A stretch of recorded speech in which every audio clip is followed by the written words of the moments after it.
wise men layeth up knowledge, but the mouth of the foolish is near destruction. See how so when it talks about the mouth of the foolish, it's talking about the poison of asps being under their tongue. Right. What is the poison of asps? It's the wisdom of the serpent. Yes, right. Right? It's that by my own ability I will exalt myself.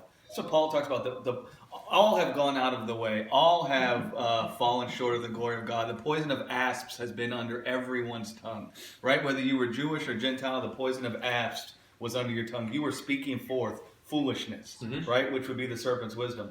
So it says, wise men lay up knowledge, but the mouth of the foolish is near destruction. The rich man's wealth is his strong city. The destruction of the poor is their poverty. The labor of the righteous tends to life, the fruit of the wicked to sin. So the rich man's wealth is his strong city. The destruction of the poor is their poverty. The rich man is the man who's believed. Right?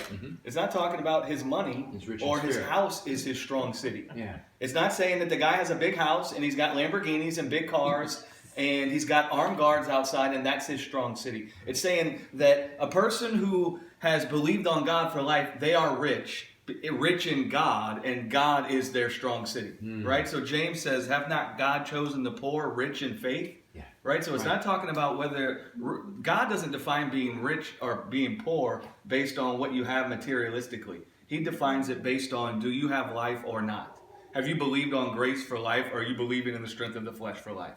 Right? And if you have believed on grace for life, you're a rich man, and your inheritance in God is your strong city. Woo-hoo! Right? Because your life, your inheritance is Him and His life, and He will be your strong city. Yes. Right? And if you really go look back in the Proverbs, it talks about, or in the Old Testament, it talks about strong cities, sanctuary cities set up for people that would be protected. Right. It's talking about Jesus. Right? And so, if you ever go back and read Proverbs, and you're reading it, and you think you're reading it telling you how to behave, everything that's saying in all those Proverbs is in reference to what have you done with the truth. Yeah. Right? Okay. What have you done with it? It's all pointing back to the truth. It's all pointing back to believing or not believing. Which and then proverb was that meant? Proverbs 10. 10. And that was down around verse 15. Okay. The labor of the righteous tend to life.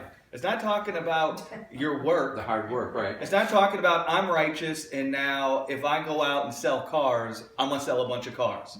That's not what it's saying. It's saying that the righteous labor to enter into God's rest. Yeah. Right? And that tends to life. That gives birth to life, right? It's the work of the righteous. Well, what is the work that the righteous does? They rest in God's love for them. Yes. That tends to life. The fruit